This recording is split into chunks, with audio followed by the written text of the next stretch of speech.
Salut à tous, c'est Planck de la chaîne, bienvenue sur cette vidéo qui aujourd'hui va parler de la méthode Silva, étude du système, et je lis depuis quelques jours, semaines maintenant, euh, pas mal d'ouvrages sur la méthode Silva. Donc j'ai relu des ouvrages de base comme celui-ci, que vous pouvez trouver là, il est en anglais, mais bien sûr vous le trouvez en français. Lee m'a envoyé l'autobiographie de José Silva. Il y a deux tomes, deux petits tomes plutôt sympas.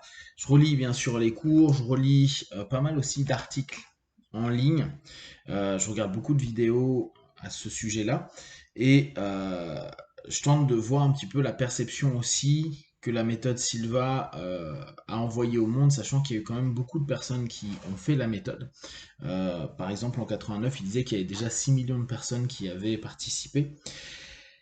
Et je tente de cogiter sur la façon dont j'aimerais vous le présenter, sachant que, comme je vous l'ai dit, l'idée de base est vraiment d'avoir un regard hypnose sur la méthode Silva. À savoir donc, dans sa biographie, José Silva explique bien que de 44 à 66, c'est là où il a vraiment développé son système, que pendant les 10 premières années, de 44 à 54, 55, il a étudié pas mal la psycho, et c'est là où il a bossé l'hypnose.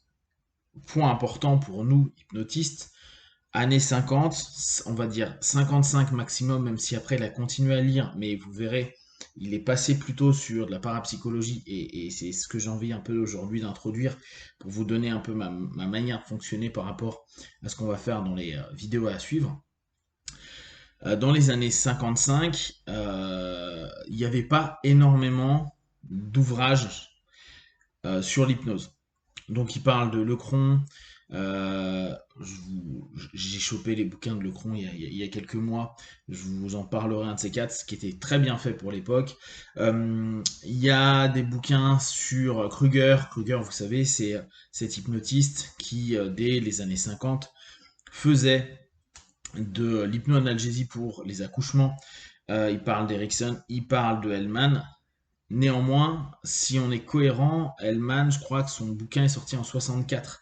Et les ouvrages d'Erickson qu'on connaît, c'est beaucoup d'articles au préalable, mais pas forcément les articles, pardon, les ouvrages qu'on connaît a posteriori, vu que c'est Rossi qui l'ont fait plus tard, notamment. Hein. Après, il y a eu bien sûr d'autres éditeurs, mais Rossi a beaucoup bossé. Donc, il faudrait que je regarde à nouveau toutes les dates pour voir un petit peu ce que lui a pu lire, étudier. À un moment, il donne les noms des hypnotistes qu'il a lus, ceux que je vous ai cités, d'autres que je rechercherai pour bien voir quand est-ce qu'ils ont écrit, qu'est-ce qu'ils ont écrit.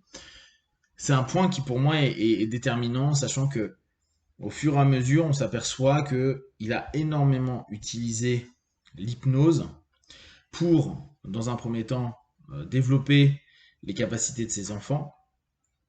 Et après, c'est ce que je vous partageais, dans son cours, où en fait, c'est des cours qui sont des explications, puis des mises en transe, ce qu'il appelle des mises en alpha, des mises au niveau de base, pour après proposer des suggestions et permettre aux apprenants de créer leur propre monde intérieur pour se faire des autosuggestions et les orientations qui les intéressent.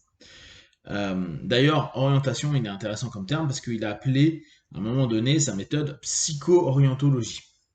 Alors, un des points qui revient de façon assez récurrente, que ce soit en France ou aux États-Unis, mais surtout aux États-Unis, c'est l'aspect moins mis en avant de l'hypnose, parce qu'à partir des années 50, on va dire 56, les 10 années qu'on suivi, de 54, on va dire 54 à 65, il a travaillé surtout pour créer, entre guillemets, développer des personnes qui sont clairvoyantes.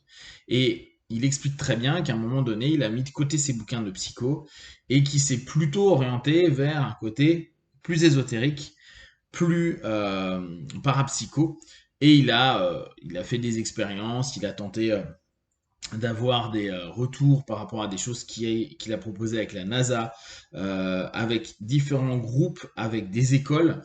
Parce qu'à l'époque, souvenez-vous, hein, on est quand même des années 46 à plus de 70, on est aussi dans les MK Ultra. Il a écrit au président des États-Unis également pour justement dire j'ai trouvé peut-être un moyen pour offrir la possibilité d'avoir des PES, des pouvoirs extrasensoriels. Vous verrez, lui, il ne l'appelle pas de la même façon.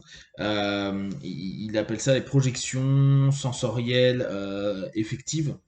Je sais plus, oui, oui c'est ça, projection sensorielle effective en français. Mais c'est les PES, c'est pouvoir extrasensoriel, et il explique pourquoi il a changé le nom. Donc, ce qui va, moi, m'intéresser, c'est garder notre optique hypnose pour l'étude de l'ouvrage, aussi potentiellement pour des réflexions qu'on pourrait se poser, notamment avec tout ce qui est hypnose ésotérique, hypnose spirituelle, régression en vie antérieure, il en a fait énormément dans ses tests sur ses enfants, sur lui, etc. Et puis tous les travaux de projection qu'on peut avoir potentiellement dans ces trans-là. Ce qui est donc critiqué assez souvent aux US, c'est de dire tout ça, c'est du bullshit. C'est-à-dire tout ce qui est parapsycho, vous savez très bien que les rationalistes sont vachement, les sceptiques en l'occurrence, sont très contre. Et d'ailleurs, il y a Randy qui avait écrit un article à dire les gars de la méthode Silva prétendent qu'ils vont pouvoir aider des personnes à distance. Donc ça ressemble beaucoup à ce qu'on fait en magnétisme, qu'importe l'école de magnétisme ou d'énergétique que vous connaissez. Mais Randy écrivait que il n'y a rien qui a été réellement prouvé là-dessus, sachant que les personnes n'étant pas là, on ne peut pas savoir le feedback. Et quand lui apparemment avait proposé de faire des tests, il semblerait que des instructeurs à l'époque aient refusé. Ce qui me semble assez tout à fait possible, mais assez étonnant quand tu lis l'autobiographie et la volonté de Silva. Alors peut-être que c'était dans sa démarche de recherche à l'époque, ou au contraire, il voulait tester sur tout le monde à chaque fois. On viendra dessus, hein, bien sûr. Donc, pour vous donner une idée du travail que moi j'ai vraiment envie de faire, c'est bien capter comment il a formé la méthode Silva, comment il a développé sa méthode. À savoir que ce qui est assez intéressant, de ce que je lisais, je vérifierai avec Lee, et puis on aura de toute façon des podcasts, c'est que dans un premier temps, en 66, donc les premiers cours qu'il a donnés, c'était un cours de 2 jours. Et le cours de 2 jours, c'est le séminaire de base, et à l'époque, ça s'appelle, donc en fait, c'est marrant, il a donné des noms comme ça, qu'on maintient encore aujourd'hui, CM101RC, CM 202, etc., etc. Et le RC, par exemple, c'est relaxation contrôlée. Donc, tout le début de son travail, c'est rentrer en transe, et pour lui, la rentrée en transe se fait par la relaxation. La deuxième étape, c'est M202, c'est AGSM, et c'est en gros l'amélioration, en français c'est comme ça qu'on a traduit, amélioration générale de soi-même, c'était General Self-Management. D'accord? Donc en gros, toute la première base, c'est vraiment de l'auto-hypnose pure. C'est après, dans le 303 et dans le 404, PES et PESA, c'est donc projection sensorielle effective et les applications de cette projection sensorielle. C'est là où on pourrait dire il y a rupture pure avec la notion hypnose, comme on pourrait le voir traditionnellement, bien que vous allez voir que dans beaucoup de notions, c'est pour moi, et c'est ce que je vous disais sur une précédente vidéo, une communication entre le conscient et le subconscient. Après, projective, c'est-à-dire faire confiance au message qu'on peut avoir de soi-même. Souvent, c'est par rapport à d'autres personnes ou par rapport à des feelings. Alors, on rejoint un peu ce que disait Erickson, même si moi j'y adhère pas tout à fait, hein, sur le rapport projectif que peut développer un praticien. Nous, on va l'exploiter pour capter comment ça a été proposé, comment ça a été enseigné, comment c'est enseigné, comment après c'est exploité, et quel type de trans on met en place, qu'est-ce que représentent en fait ces retours, et voir un petit peu par rapport au monde de l'hypnose, de l'auto-hypnose, parce que là en l'occurrence c'est beaucoup par l'auto-hypnose, et par le développement de l'intuition, et là ça peut être vraiment intéressant pour tout à chacun, comment ça peut s'expliquer avec des choses que nous on voit tous les jours en cabinet. Si vous avez des questions ou des choses que vous avez entendues dire sur la méthode Silva, ça m'intéresse, n'hésitez pas à me le partager. Là, c'est plus pour vous proposer cette vidéo, le cadre dans lequel je réfléchis, je lis et j'étudie cette méthode que moi j'aime beaucoup et qui, je pense, peut apporter énormément à des personnes qui se plongent dans un travail perso et qui, potentiellement, à un moment ou à un autre, seraient aussi ouverts à se dire, tiens, et il y a quoi à côté du travail psycho, recherche interne.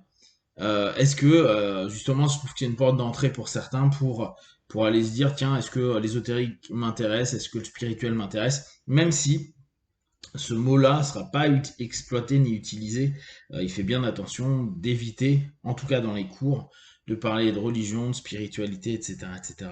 Vous verrez, c'est plutôt bien construit. Voilà, si vous avez des questions, des remarques, partagez sur Facebook, YouTube, j'y répondrai le plus rapidement possible. Comme d'habitude, de tout ce que je propose, ne prenez que ce qui est bon juste pour vous, testez, observez, analysez et concluez. Be one. Ciao.